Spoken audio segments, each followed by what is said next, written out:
Jangan lupa klik like, subscribe, dan tombol lonceng. Assalamualaikum warahmatullahi wabarakatuh.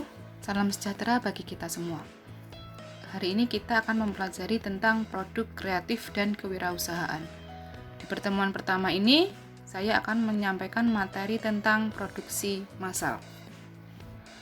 Di sini sebelum menjelaskan tentang produksi massal, bisa kita lihat dari gambar sebelah kiri ini adalah sebuah perusahaan yang memproduksi laptop. Kita tahu bahwa sekarang ini perkembangan industri komputer atau laptop sangat mendunia atau sudah bukan barang langka lagi. Karena permintaan pasar yang sangat banyak. Untuk membuka sebuah usaha baru harus dimulai dari memikirkan peluang usaha, kemudian menyiapkan modal untuk memproduksi produk yang akan dijual. Suatu produk akan diproduksi sesuai dengan permintaan pasar. Semakin meningkat permintaan pasar, maka produksi akan meningkat. Jadi seperti ini. Sebuah perusahaan sebagai produsen. Kemudian produsen juga harus memenuhi kebutuhan pasar atau bisa disebut dengan konsumen, dan konsumen itu juga memerlukan barang, alat maupun mesin. Oke, kita lanjut.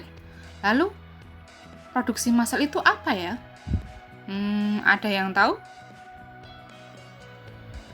Produksi massal adalah sebuah metode yang digunakan untuk memproduksi barang dalam jumlah yang banyak dengan biaya yang rendah per unitnya. Seperti contohnya adalah semakin bertambahnya manusia, maka akan semakin banyak kebutuhan yang dipenuhi. Kemudian ada aspek produksi. Aspek produksi ada proses produksi, tujuan proses produksi, dan jenis-jenis produksi. Proses produksi adalah suatu cara atau metode dan teknik yang diubah untuk mendapatkan atau menghasilkan sesuatu hasil atau produk. Apa sih sebenarnya tujuan proses produksi itu? Tujuan proses produksi itu ialah yang pertama memenuhi kebutuhan manusia, karena semakin banyak manusia akan semakin banyak kebutuhan. Ya, semakin berkembangnya zaman juga akan mempengaruhi kebutuhan manusia itu sendiri. Kemudian memperoleh keuntungan atau laba. Seorang produsen pasti akan menginginkan keuntungan atau laba, tidak mungkin dia menginginkan kerugian.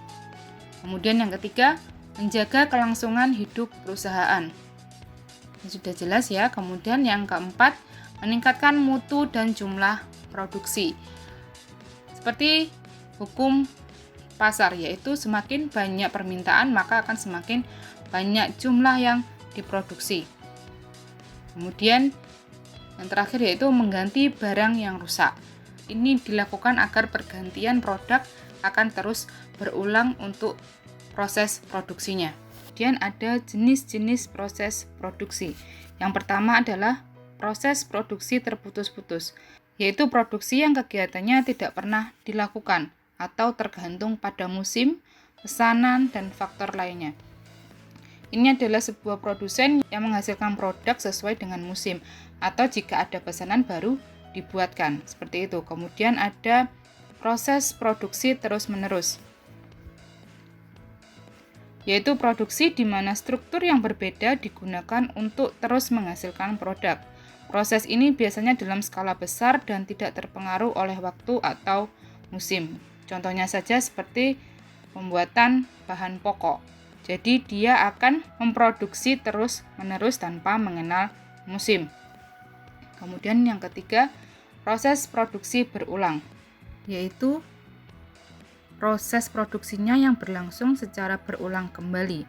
Produk yang dihasilkan dalam jumlah banyak, dan proses biasanya berlangsung dengan langkah pengerjaan yang berulang-ulang dan serupa. Kemudian yang terakhir adalah proses produksi campuran. Proses ini adalah penggabungan dari proses produksi terputus-putus, terus-menerus, dan berulang. Kemudian perencanaan produksi massal. Sebuah proses menciptakan ide produk dan menindaklanjuti produk tersebut sampai ke pasar untuk diperkenalkan. Dimensi spesifik usaha pengembangan produk. Yang pertama adalah kualitas produk. Seberapa baik produk yang dihasilkan dari upaya pengembangan dan dapat memuaskan kebutuhan pelanggan. Kualitas produk pada akhirnya akan mempengaruhi pasar dan menentukan harga yang harus dibayar oleh pelanggan. Kemudian yang kedua ialah biaya produk.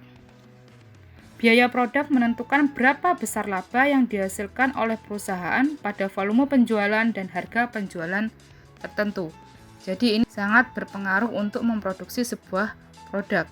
Dia bisa rugi atau mengalami keuntungan. Kemudian yang ketiga, waktu pengembangan produk. Waktu pengembangan akan menentukan kemampuan perusahaan dalam berkompetisi, menunjukkan daya tanggap perusahaan terhadap perubahan teknologi dan pada akhirnya akan menentukan kecepatan perusahaan untuk menerima pengembalian ekonomis dari usaha yang dilakukan tim pengembang. Kemudian ada biaya pengembangan produk. Biaya pengembangan biasanya merupakan salah satu komponen yang penting dari sebuah investasi yang dibutuhkan untuk mencapai tujuan usaha. Kemudian yang terakhir ada kapabilitas pengembang produk. Kapabilitas merupakan aset yang dapat digunakan oleh perusahaan untuk mengembangkan produk dengan lebih efektif dan ekonomis di masa yang akan datang. Selanjutnya, terdapat 4 pendekatan dalam produksi massal. Yang pertama ada adaptive customization, yaitu manufaktur menawarkan produk standar namun masih dapat disesuaikan. Contohnya adalah notebook dengan menambahkan teknologi yang di dalamnya. Jadi jika kita membeli notebook atau laptop, kita bisa menambahkan fitur-fitur yang sudah berkembang saat ini. Kemudian yang kedua ada cosmetic customization. Ini adalah menyajikan produk dengan standar yang berbeda-beda untuk pelanggan. Misalnya minyak yang dikemas dengan berbagai ukuran. Bisa kita lihat di kehidupan sehari-hari bahwa minyak yang diperjualbelikan di pasaran berbagai macam ukuran, misalnya 250, 500, 1 liter, 2 liter, bahkan 5 liter. Kemudian yang C, collaborative customization, yaitu membuat produk yang disesuaikan dengan kepentingan konsumen. Misalnya adalah pembuatan software. Kemudian yang keempat adalah transparent customization, menyediakan produk yang unik tanpa membiarkan mereka mengetahui secara eksplisit atau secara diam-diam, yaitu casing handphone. Casing handphone sekarang meskipun kita tidak pernah meminta atau merequest, pasti produsen HP akan membuat yang sebaik mungkin untuk memikat para konsumen untuk membelinya. Sekian pelajaran hari ini tentang produksi massal. Semoga bisa membantu dalam pelajaran.